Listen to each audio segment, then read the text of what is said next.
And also, I feel like these games, even though they haven't all been super long, they have been, oh my god, into Seraphine. They have been complete emotional roller coasters, right? Yeah. So like, I really feel you. I love this pick. Cannot get, oh no. Oh. Is this happening? Oh no, Teddy's Space also like, Vayne no, versus no. regular Vayne? I'm not seeing it. I'm also not seeing that. Oh Yeah, no, that's oh god. probably not it Where are either. we ending up with? Are we going like Samira Leona? Ooh.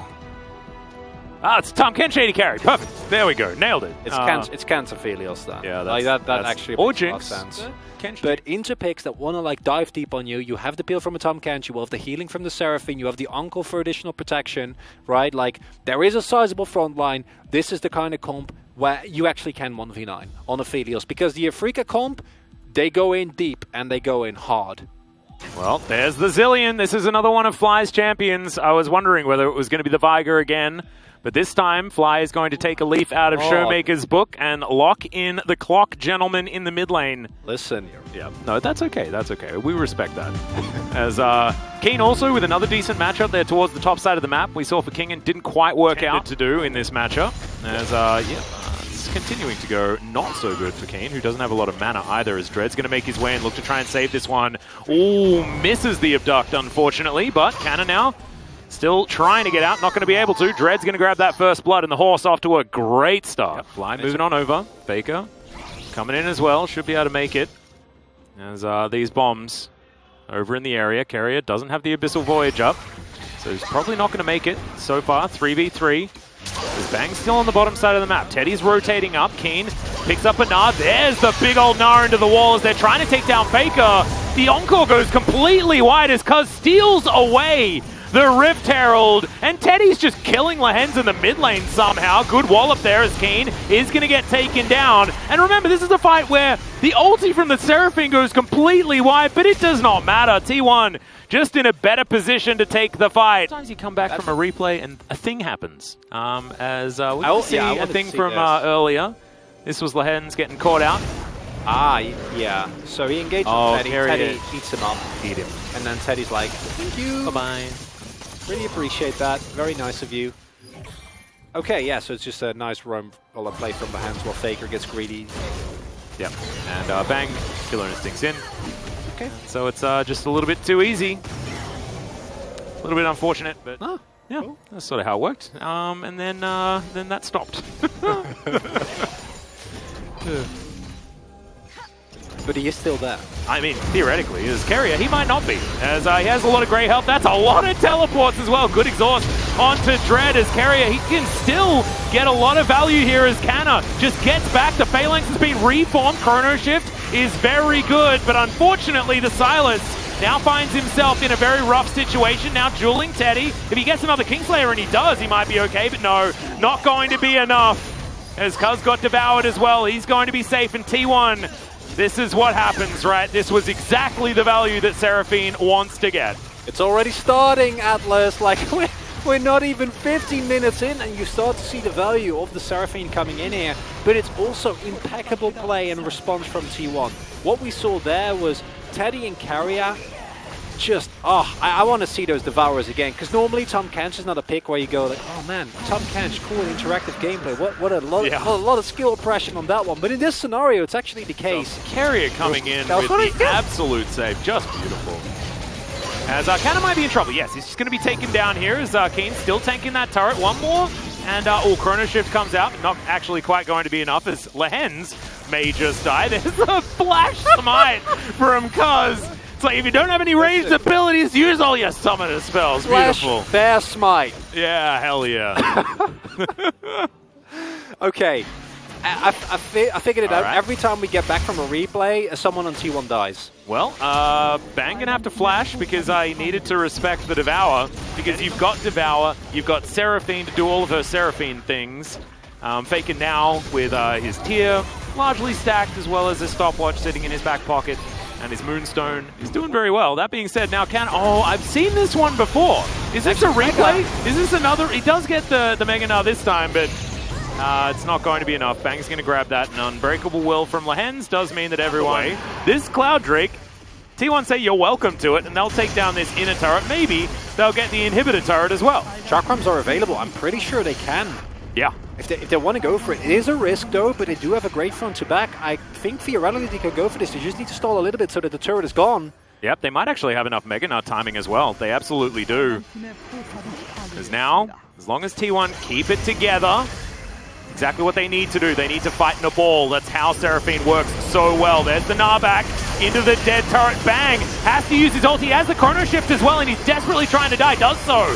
Gets down into that ultimate. Bang now. But, oh no, it's just not enough. Cuz is just going to solo him out there on the back line. And T1, they have a front door open. That might they be can just it. end the game in almost sub 20 minutes. Teddy, so close to death, but he's alive. Oh, they don't have a wave. No, they can't. They couldn't. There's a cow and a horse between them and victory right now. All right, well, we're getting to work on the first Nexus turret. These death timers are not large. 10 seconds on Keen as Dread now with full health back up again. And T1, they take one Nexus turret. Now they're looking to back away. Dang, taking that, but they are at threat of getting engaged on. Yeah, T1 could actually force right now as Cuz looking for Lahens. Beat drop, not actually going to connect here as Bang will finish off the Drake. He's taken a little bit of damage, but not too much to worry about, especially with Killer Instinct's shield. Hopefully, should be able to. Well, here's the Abyssal Voyage as Cuz is in relatively close proximity.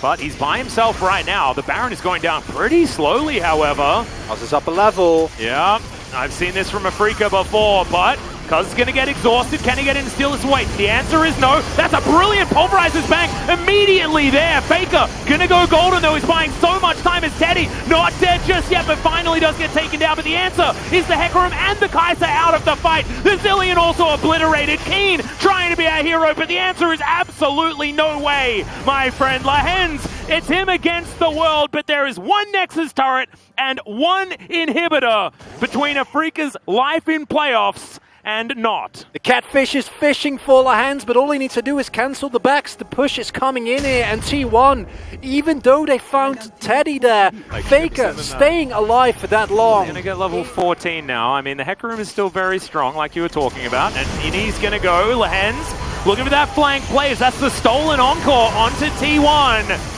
Carrier still trying to tank this one up, but the Aphelios is largely untouched. And oh no, Keen was going in for it, then immediately gets gnawed back. Beautiful defensive play as the Aphelios picks up yet another kill. He is taken down, but now it's 2 versus 4, and I think Afrika may just be done as Cuz is going to chase down Fly. He's going to have to kill him a couple of times, but there's no flash, and I just don't think he's going anywhere. Good Everfrost, but that is goodbye inhibitor, and the rest of T1 is looking to just end this game. And Hecarim is so insanely strong. You see it there again. The only reason that Teddy stayed alive for all of that, the coordinated dive, the encore from Keen, is Carrier, right? Like without that, we mean Tom Kent so much because it's such a, I don't know, like if it was a sandwich, it would be a bad one, but in this scenario, it's just the ingredient you need, right? He is tasty. Don't go down. Well, Canna is going to get a lot of damage in this one.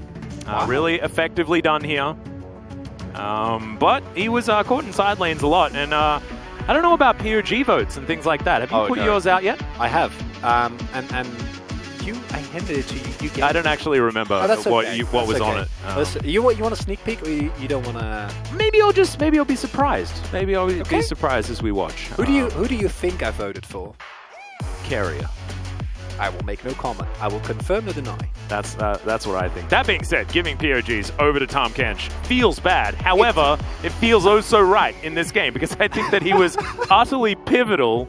Thank you very much, guys. And after a very long series, T1 was able to take down Afrika, first continuing their winning streak here in the LCK. And we had a lot of mind game going back and forth around Seraphine, Hecarim, and the Marksman champions. And a lot of people agree that Hecarim and Seraphine are the broken champions in the current meta. The Afrika Freaks prepared a very smart pick, only letting them pick Seraphine and then taking away Hecarim and also a top-tier AD carry champion, Kai'Sa, and they were able to narrow down Teddy's champion pool with that ban cord. Hamon Kia mentioned in the earlier game, with Zillion you have to focus on the Herald. However, Africa Freaks picked a very weak side comp in the top and bottom lane, which means they cannot actually contest for the early Herald. I think this draft was fairly even for both teams, but Africa Freaks actually contested for Herald when they were not having their power spike. So let's take a look at this first highlight where Dread was able to overcome a very rough situation with his smart jungle path. One can surely say he's a very smart and intelligent player because Africa didn't have lane priority in the side lanes.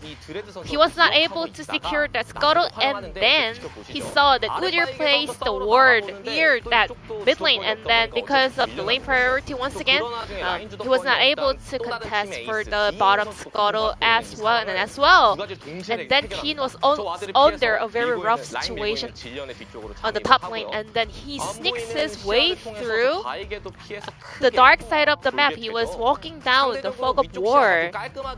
And T1, for Kana's perspective, T1 had a very solid vision around the top side, and there was no way for Kana to kind of see it coming because he was having all the vision around the lane, around the mid lane as well, and also even the scuttle vision. But Dread securing that kill, he was saying in the mic check, "I'm a god of the jungle path," and he truly was. He was pulling off that genius setup and play. And when Africa Freaks was falling behind, they were able to actually find a silver lining. Now let's take a look at the second highlight. We had this moment where T1 was able to close out the game, almost close out the game. Prior to 20-minute mark in the game, today T1 was not focused on Drake actually. So T1 was getting a little bit overextended. Africa Freaks wanted to punish this play. However, the fantastic Devour was able to save Aphelios, and Africa Freaks was not able to have a team fight that they actually set up because of the super save coming out from Keria. Tom Kent is one of the off-meta picks. I'm not really sure whether Keria has played it a lot and enough during screens, but it was really impressive to see him. That Devour timing was on point every time in this game. With this win, T1 is picking up his first straight win, and the POG will be going over to, not the pick and bans, it's gonna be Keria on Tom Kench. That was game on Mr. Kench, and fantastic pick, and the off-meta pick that actually had a pop-off performance. I'm really curious whether Keria practiced this pick enough, because we saw a very high level of proficiency on this pick. Very easy kill secured by the bottom duos of T1, capturing that cow, walking on the mid lane. And then Cuz was almost 0 HP, but still Keria was there with the Guardian proc and Devour, and Cuz was still alive. Tom Kench has to find the best timing to Devour, because sometimes your Devour actually put your teammate in a rough spot, but Keria was always, his Devour was on flick in today's game. Today, Keria overall, he played a lot of off-meta pick. For example, game number 1 Maokai. I think you cannot really target Keria's champion pool. I think you better bring a counter strategy in order to deal with this player. And Keria is on the 4th place, being the first one from the bottom lane to make it up to the top POG standings. 5 votes secured by Keria, but Cuz was also able to pick up 3, and Teddy also picked up 1 vote in this POG award, and Keria would be our solo POG.